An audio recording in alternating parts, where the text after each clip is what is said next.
శ్రీమాత్రే నమ. 2026 జూన్ 13, 14, 15 శని, ఆది, సోమ ఈ 3 రోజులు ఏర్పడుతున్నటువంటి అనేక విశేషాలు, తిథులు, యోగాలు, అలభ్య యోగాలతో మరియు ఆధ్యాత్మిక సాధనలు. ఈ పాటకి మన జ్ఞానసింధు అనుసరిస్తున్న వారు ఆకాశంలో ఖగోళంలో జరుగుతున్న గ్రహ సామీప్యతల్ని పరిశీలిస్తూ ఉన్నారు. ఈ దశలో ఏర్పడుతున్నటువంటి శని త్రయోదశి జూన్ 13 పరిశీలిద్దాం వివరాలు. సాయంత్రం 4:07 వరకు త్రయోదశి ఉండి తదుపరి చతుర్దశి ప్రవేశించడం ఒక మహాయోగం. ఇది ఏదో ఒక నక్షత్రం వారు, ఒక రాశి వారు అని కాకుండా సర్వులకి శని త్రయోదశి ఒక పర్వతిది. ఇదేదో ఒక్కరికి మాత్రమే, ఒక నక్షత్రం వారు, ఒక రాశి వారు మాత్రం ఇలా చేయండి అని మటుకు భ్రమపడకండి. తప్పనిసరిగా ఇది ఒక త్రయోదశి వ్రతం. ఎప్పుడు ప్రాప్తించినా ఎల్లప్పుడూ వినియోగించుకోవాలి. కాబట్టి మళ్ళీ మళ్ళీ సాధనలు గుర్తు చేస్తూ ఉంటుంది జ్ఞానసింధు. కాబట్టి ఆ త్రయోదశితో పాటు ఆ రోజు మాస శివరాత్రి కూడా కలిసి రావటం చేత ఇక శక్తి మేరకు ఆధ్యాత్మిక సాధనలు ఆ రోజు 4 కాలాల్లో శివాభిషేకాలు, అర్చనలు చేయటం, హనుమత్ దర్శన ప్రాతకాలం పూర్తి చేసుకొని శివాభిషేకాలు చేసుకొని, అవకాశం ఉన్నవాళ్ళు భగవాన్ శనేశ్వరుడికి దానాలు ఇత్యాది పూర్తి చేసుకొని అభిషేకాలు, తప్పనిసరిగా సాయంకాలం నుండి అటు అభిషేకము మరియు కాలభైరవ అర్చన చేయటం చేత అమిత అనుగ్రహదాయకంగా ఉంటుంది. ఈ శనిత్రయోదశి వ్రతం రోజే ఇలాంటప్పుడే బ్రహ్మాండ నాయకుడు శ్రీ వెంకటేశ్వర స్వామివారి నామత్రయ నామమంత్రాలని నిరంతరం స్మరణ చేయటం, హనుమత్ సంబంధమైనటువంటి స్తోత్ర పారాయణలు చేయటం, తప్పనిసరిగా కాలభైరవ అష్టకం మటుకు విశేషంగా అనుగ్రహదాయకం. ఇవి ఆధ్యాత్మిక పరమైనటువంటి సాధనలు కొన్ని మాత్రమే. ఇక ఆ మర్నాడు ఆదివారం జూన్ 14 మనం ప్రవేశిస్తే ఆదివారం 12:19 వరకు చతుర్దశి గడియలుండి తదుపరి అమావాస్య ప్రాప్తమవుతుంది. అద్భుతమండి.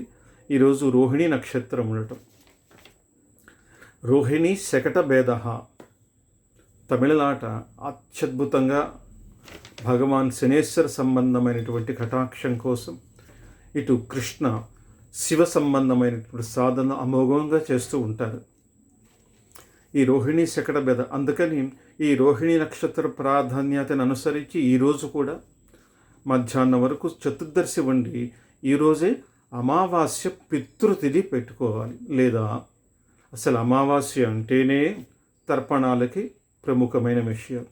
ఇక్కడ కూడా దురభిప్రాయం పనికిరాదు. దేవతార్చనలు ఎంత ప్రాధాన్యత కలదో పితృదేవత అర్చనలు కూడా అంతే. ఇది ఎవరో ఒకరే చేయాలి, పితృదేవత శాపాలు ఉన్నవారు మాత్రమే చేయాలి, ఇలాంటి భ్రమలు కానీ అపవాదులని హిందువులు మనసులో పెట్టుకోవద్దు.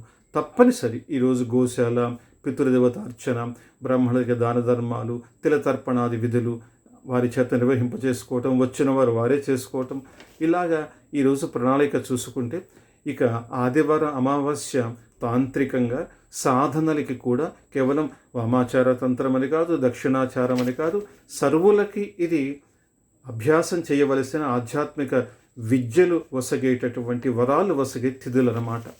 ఈరోజు రాత్రికాలం సాధకులు అనుకోండి కాలభైరవ సాధన, కాళీ సాధన చేస్తారు. సామాన్యులైన ప్రతి హిందువు తప్పనిసరిగా తమ గృహంలో స్త్రీలు, పురుషులు అందరూ లక్ష్మీ అమ్మవారిని ఈరోజు అమావాస్య ఆదివారం రాత్రికాల అర్చన చేయాలి. అంటే ప్రదోషకాలం నుండి చేసుకోవాలి. ప్రదోషకాలం ఒకసారి, రాత్రికాలం ఒకసారి అమ్మవారి అర్చన ఎంత శక్తి మేరకు చేయగలిగితే అంత విశేషంగా లక్ష్మీ అమ్మవారి స్తోత్రాలు, ఇల్లంతా దీపాలతో అలంకరణ, తప్పనిసరిగా దీపాలు ఇలా ఏర్పాటు చేసుకొని శుచిగా, శుభ్రంగా, ఉన్నంతలో పరిమళ భరితంగా మన ప్రాంతాన్ని పెట్టుకొని దీక్షగా సాధనగా చేసే వారికి అపార అనుగ్రహం పొందుతారు. ఇది అధిక జ్యేష్ఠ అమావాస్య అని గ్రహించండి. ఇక రోహిణి నక్షత్రం వైభవాన్ని ముందే చెప్పుకున్నాం. ఈరోజు ఈ రోహిణి నక్షత్రం వల్ల ఏర్పడే అనేక యోగాలు ఉన్నాయనుకోండి. ఆనందాది యోగాలు, దాంట్లో ధాత్రి యోగంగా చెప్పబడింది. ఇలా చతుర్దశి అమావాస్య మనకు పిండ పితృయజ్ఞంగా చెప్పబడిన తిథి కాబట్టి గో అర్చనతో పాటు ఈరోజు రాత్రికాలం కాళీ అర్చన జరిగే ప్రాంతాలు కనుక ఉంటే కాళీ అమ్మవారి దర్శనం, శక్తిపీఠ దర్శనం లేదా దుర్గాదేవ ఊళ్ళో ఉన్నటువంటి అమ్మవారిని దర్శనం చేయండి. గ్రామ దేవతలైన చాలా చాలా విశేషము. ఇక మన్నాడు సోమావతి అమావాస్య జూను 15వ తారీఖు సంభవిస్తున్నది. ఈరోజు అమావాస్య ఉదయం 8:23 వరకు ఉంటుంది. ఇదే రోజు సోమ మృగశిరాయోగ, ఇదే రోజు మిథున సంక్రమణం. చూసారా ఎన్ని విశేషాలు మనం ఇందులో గణిస్తే సాధనకి, ఆధ్యాత్మిక బలాన్ని పెంచుకోవటానికి, గ్రహ బాధలు పోవటానికి, పితృదేవత కటాక్షాలు పొందటానికి, దేవీదేవతల అనుగ్రహం. కాబట్టి ఈ సోమావతి అమావాస్య కూడా శివ సంబంధంగా మరియు పితృదేవత సంబంధంగా సాధనలతో పాటు ఈరోజు మిథున సంక్రమణ కాబట్టి పగలు 12:29 నుండి స్థానిక సూర్యాస్తమయం వరకు షడశీతి పుణ్యకాలం ఉంటుంది. ఇది అందరూ వినియోగించుకోండి. పితృదేవత అర్చన, గో అర్చన ఇత్యాదివి చాలా దాన ధర్మాలు అమోఘంగా ఫలిస్తాయి.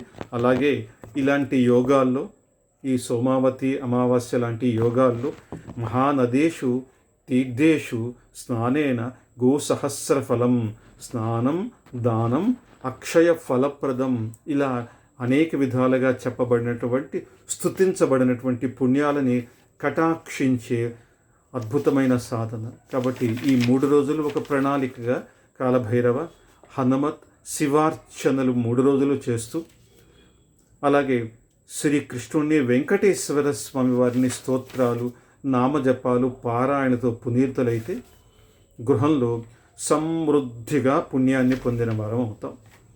ఇక ఈ రోహిణి శకట అనేటువంటి భంగం అనేటువంటి విశేషం మీద మరొకసారి జ్ఞానసింధు సంపూర్ణంగా ఏ ఏ క్షేత్రాలు ఏ వైభవాలతో వెలసులుతాయో తెలియచేస్తుంది. కాబట్టి అందరూ హిందువులు ముఖ్యంగా గ్రహించండి. విద్య, ఉద్యోగము, వివాహము అనేక వాటికి ఆటంకాలు ఇంట్లో పిల్లలకి మీకు వస్తుంటే అప్పులు అవ్వటము, వ్యాపారం, ఇలాంటి సాధనల్ని జ్ఞానసింధు తరచూ తెలియచేస్తుంది. ఈ వైభవాలు వీటిని మీరు గ్రహించి మీ సాధనలోకి స్వీకరించి సాధన ద్వారా ఫలితాన్ని పొందగలరు. శ్రీమాత్రే నమః.